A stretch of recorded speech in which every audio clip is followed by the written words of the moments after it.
Hey everyone, and welcome to another YouTube review. I'm Delenka. Hit that subscribe and like button if you want to see more tech videos from myself. It supports my channel and allows me to grow. And today we're gonna have a look at the ROG Phone 9 Pro. So if you're a gamer, make sure you stick around. And if you like beast performance, you should stay too. So who is this phone actually built for? Obviously for gamers and huge technology enthusiasts. So let's have a look at the design first.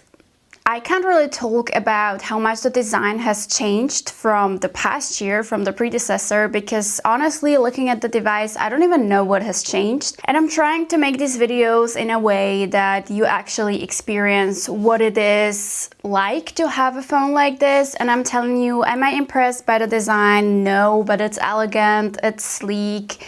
It's not too heavy, it's not too thick. You have subtle ROG printings on the phone itself, which tell you that this is Republic of Gamers, that this is a gaming phone. The first thing which tells you that this isn't an ordinary phone is that it has two USB-C ports, of course, so that you can comfortably game while your cable is sticking from here and not from here where you're trying to play the game and where the cable would just be in your way. And the other telling point is that you can actually plug in your headphones because this has a 3.5mm headphone jack. And I am just a casual gamer. I'm not someone who would be on their phone the whole time playing a game, but I do casually like to play some games. The version I am testing costs around 1,500 euro. It comes with 24 gigabytes of RAM and a 1 terabyte of ROM, so 1 terabyte of storage, which is crazy. It's low-key nice, but then again, will you actually use that storage? Not me probably, but maybe you. But it's nice to never have to worry about storage. The ROG Phone 9 comes in two colors, Storm White and Phantom Black. The Pro version, which I have here, only comes in Phantom Black, which is a bummer to me.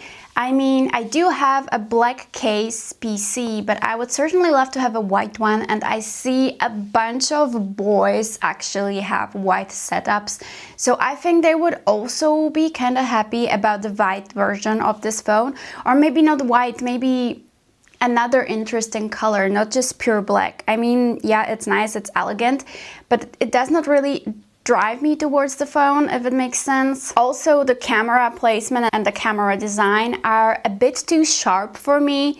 I would like if it had a little bit of rounder edges. I think it would look more modern than what it looks like now. But of course, that's just what I want, and it might not be what you want. One nice touch is the anti-fingerprint back cover, because it really leaves absolutely no fingerprint, so you don't have to worry about constantly trying to like clean your phone because you have fingerprints all over. That won't happen with this one, which is extremely nice, and I actually really like the finish of the back case. I talked about the two USB-C ports, but I didn't really say why there are two. So first of all, of course, when you're gaming, you want the cable stick out from the bottom. And the second reason is because the phone comes with an external cooler, which connects to the phone via USB-C.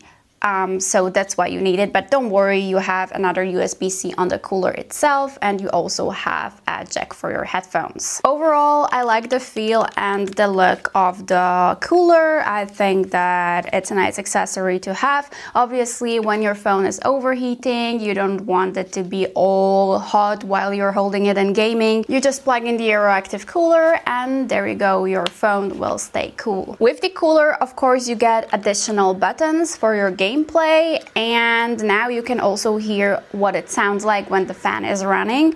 So is the noise noticeable? Yes, it is, but when you're gaming, you want your phone to stay cool. You don't want it to overheat, and that's what this cooler does very well. Whenever you don't want it anymore, you just click one button and take it off your phone. A plus is that the cooler also comes with a pouch. I don't have it nearby, but it's a nice touch because it doesn't get scratched and it's protected. In case you'd be gaming on a beach, I want to mention that the phone is IP68 water and dust resistant. In terms of what you get in the packaging besides the phone and the AeroActive Cooler X Pro, you get 2 cases, which is actually pretty nice. Like, which company gives you a case? I know there are some, but which companies give you 2 cases? The first one is just a classic plastic case with a nice touch. It says Devil Case. And the other one has a cool packaging. It says ROG Chill Case for those who dare. And this one is pretty fancy. It not only looks pretty cool, but it can be used with the AeroActive Cooler, so that you basically have protection for all the edges, but you have cutouts for the AeroActive Cooler. Of course, you get a charging adapter and a USB-C to USB-C cable. I mean, it's probably not, of course, because some companies don't even give you that. The absolute highlight of the phone is the back panel, which comes with 648 programmable red and white LEDs, and the phone has an app called Anime Play, and when you open that app, it actually lets you play 4 games on the back of your phone. I mean, how insanely cool is that? I remember I used to have a Samsung Galaxy S20 Ultra, and there was a case made for the phone which had LEDs on the back of the case, and you could of course run some cool animations. And I remember it being so extremely cool, and I was always showing it to my classmates because I was studying computer science, and it was just such a flex. So I'm so happy that ASUS took it even a step further, and now we can play games on the back of the phone. That's just insane. I mean, insanely cool, because why would you just play on the front screen when you can also play on the back screen? In terms of games you can play this jumping dinosaur, which you can play in the browser when you have no internet connection. I know you know what I'm speaking of.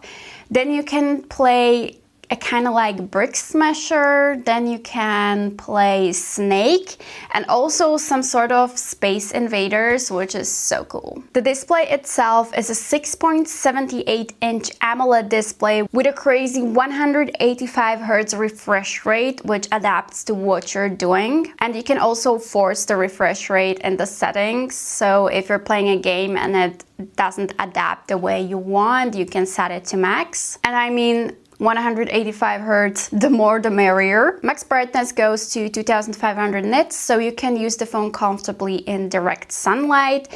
And there's also an option to even boost it higher if you need to, but of course it consumes more battery. It also comes with an option to filter out blue light to protect your eyesight.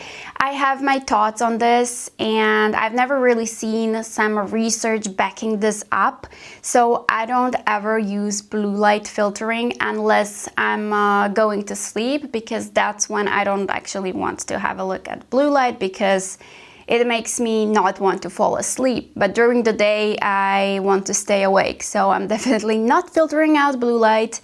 But just a feature you might be interested in, so I'm mentioning it. Talking about the display, you have an integrated selfie camera there. It does not bother me during gaming at all.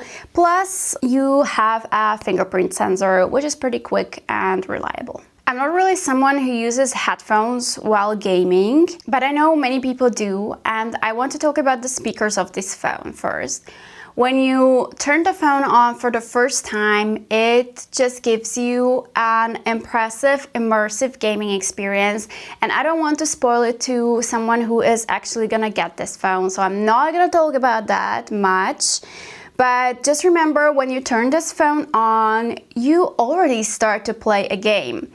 And that's when I heard the speakers for the first time, and I was like, wow, this is insanely impressive. Like, the sound is gorgeous. Let me play it.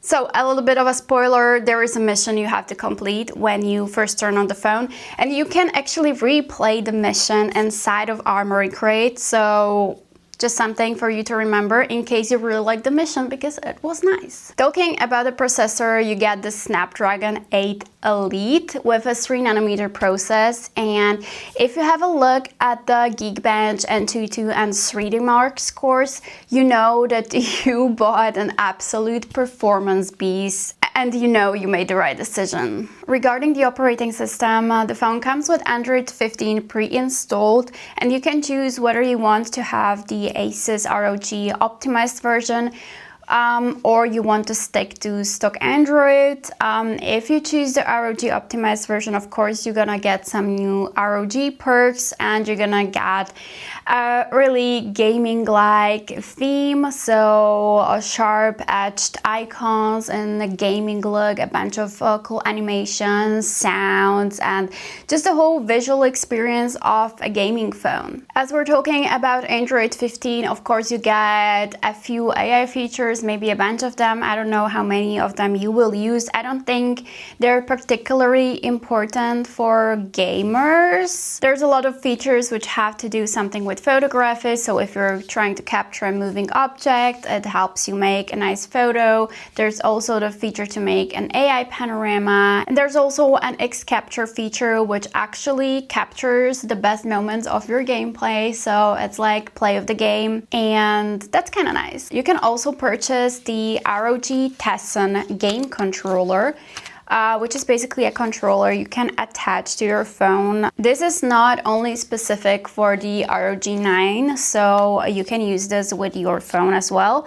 And you can basically remap all the controls from the game to the controller itself. So if you like a bit more comfortable experience, then this is definitely something you are gonna enjoy. And it's actually pretty nice to store as well. It also comes with a case, so yeah, why not? So we now already know that this is a gorgeous gaming phone. It's a beast performance-wise, but what about the photography? I mean, when I'm giving away 1,500 euro for a phone, I also expect it to be good in daily use. And daily use oftentimes means taking photos and videos of your family, of things you like, of your travel adventures, whatever you enjoy. And I think having a good camera is important. When it comes to gaming phones, they were always lacking in the camera space, but I can tell you that this one made a big leap from its predecessor, and now actually the pictures and the videos are enjoyable. You get a 50 megapixel primary camera with an aperture of 1.9, which is also optically stabilized. You get a 32 megapixel telephoto lens, which again is optically stabilized, and you get 3 times optical zoom with an aperture of 2.4. You also get a 13 megapixel ultra-wide camera with a 120-degree viewing angle with an aperture of 2.2. And a 32 megapixel selfie camera with an aperture of 2.5. Regarding video, you can capture 4K, you can even capture 8K, but only with the main lens.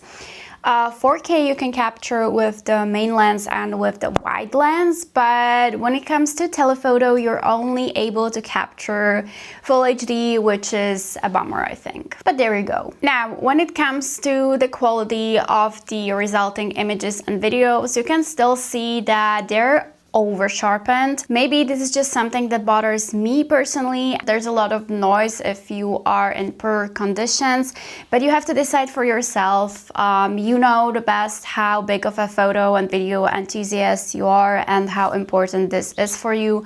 I wouldn't say the photos or videos look bad. On the contrary, they look pretty good, but if you're a real enthusiast who likes to take videos and pictures, then you're gonna notice the difference. Sometimes you can also notice that it doesn't have such a wide dynamic range, and the phone also likes to overexposure, so a lot of times you're getting a total rid of the sky because it's just so much exposure in the photo. Now to the battery, it comes with 5,800 milliampere hours, which lasts you for several days. I was able to use the phone for 2 days of general usage, which is pretty nice actually. And if you're really gaming on the phone with the AeroActive cooler, then you can expect a drop of around 15% in 30 minutes. The phone supports 65 watt charging, 15 watt wireless charging, and 10 watt reverse wireless charging. I don't think I've ever seen anyone use reverse wireless charging.